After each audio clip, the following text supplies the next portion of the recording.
नमस्कार, मैं हूं मुस्तफा हुसैन और आप देख रहे हैं voice of MP. Madhya Pradesh में विधानसभा चुनाव की रणभेरी के बाद बीजेपी और कांग्रेस ने तमाम सीटों पर अपने प्रत्याशी घोषित कर दिए हैं।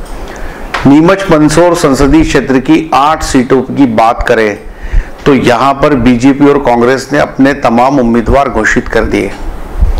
इस सूची पे अगर नजर डालें तो एक खास बात दिखाई देती है और वो ये कि इस संसदीय क्षेत्र की 8 सीटों में से किसी पर भी सिंधिया समर्थक व्यक्ति को बीजेपी ने उम्मीदवार नहीं बनाया है। ऐसा पिछले 21 साल में पहली बार हुआ है जब इस संसदीय क्षेत्र की किसी भी सीट से सिंधिया का कोई समर्थक चुनाव मैदान में नहीं है। यदि पिछले दिनों के घटनाक्रम पर गौर करें तो मनासा से विजय सिंह मालाहेड़ा की उम्मीद जताई जा रही थी कि उनको टिकट मिलेगा। वहीं गरोट से सिंधिया के खासुल खास मुकेश काला को उम्मीद थी कि गरोट से उनको उम्मीदवारी मिलेगी। वहीं जावरा से सिंधिया के करीबी के सिंह कालूखेड़ा को उम्मीदवारी की उम्मीद थी, लेकिन ये तीनों ही कट्टर सिंधिया समर्थकों को दरकिनार कर दिया गया और वहां से बीजेपी ने अपने ही उम्मीदवार उतारे। एक और खास बात है कि समंदर पटेल जो पहले सिंधिया के साथ थे लेकिन बाद में उन्होंने कांग्रेस का दामन थामा तो जावत से उनको उम्मीदवारी मिल गई। तो कुल मिलाकर के यदि देखा जाए तो ऐसा पहली बार हुआ है जब नीमच मंदसौर संसदीय क्षेत्र की किसी भी सीट से सिंधिया के किसी भी समर्थक को उम्मीदवारी नहीं मिली है। यदि पुराने समय पे नजर डाली जाए तो हर विधानसभा चुनाव में इस संसदीय क्षेत्र से 2 या 3 टिकट ऐसे होते हैं जो सिंधिया समर्थक उम्मीदवारों को मिलते हैं, लेकिन बीजेपी में पहली बार ऐसा हुआ कि सिंधिया के किसी भी समर्थक को इस संसदीय क्षेत्र से उम्मीदवारी नहीं मिली। तो जाहिर सी बात है कि कांग्रेस में जब वो थे तो उनकी मौजूदगी काफी मजबूत थी, लेकिन भारतीय जनता पार्टी में जाने के बाद जाहिर सी बात है कि धीरे धीरे जो एक सिंधिया गुट वाली बात थी वो खत्म होती जा रही है।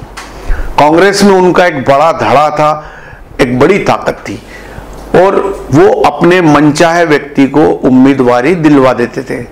लेकिन बीजेपी की इस सूची के बाद साफ तौर पे यह जाहिर हो गया है कि अब बीजेपी में सिंधिया उतने प्रभावी नहीं रहे जितने प्रभावी वो कांग्रेस के अंदर हुआ करते थे। यदि जावरा की बात की जाए, गरोट की बात की जाए और मनासा की बात की जाए तो ये तीनों सीटें होल्ड पर थी।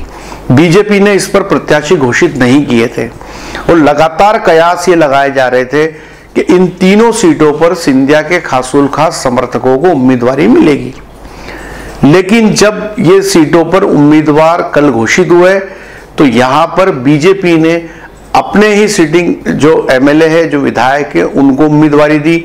मनासा से माधव मारू रहे, गरोट से चंद्र सिंह सिसोदिया जो पूर्व में एक बार विधायक रह चुके हैं भाजपा के, उनको वापस से चुनाव मैदान में उतारा गया और जावरा से राजेंद्र पांडे को वापस से बीजेपी ने अपना प्रत्याशी बनाया। सिंधिया समर्थक एक भी व्यक्ति को उम्मीदवारी नहीं मिलने से इस संसदीय क्षेत्र में, जो कि किसी जमाने में ग्वालियर रियासत का हिस्सा हुआ करता था, उनके समर्थकों में भारी मायूसी है। यदि आप मुकेश काला की बात करें तो कांग्रेस में वो जिला कांग्रेस अध्यक्ष हुआ करते थे, बड़ी हैसियत थी उनकी, लेकिन धीरे धीरे धीरे बीजेपी में जो इस समय सीन दिख रहा है वो साइडलाइन कर दिए गए। ठीक इसी तरह के सिंह कालूखेड़ा एक बड़ी हैसियत में कांग्रेस में थे। वहीं विजय सिंह मालाहेड़ा कांग्रेस से विधायक रहे, लेकिन बाद में वो सिंधिया के साथ बीजेपी में चले गए, लेकिन वो दरकिनार कर दिए गए। तो कुल मिलाकर के 20-21 साल बाद ये पहला मौका है जब नीमच मंदसौर संसदीय क्षेत्र की किसी भी विधानसभा सीट से एक भी सिंधिया समर्थक को उम्मीदवार नहीं बनाया गया है। तो ये था अब तक का अपडेट। ऐसे ही हर अपडेट के लिए बने रहे हमारे साथ। और एक खास बात कि 17 नवंबर को मतदान अवश्य करें, ये हमारा राष्ट्रीय कर्तव्य है। जय हिंद, जय भारत।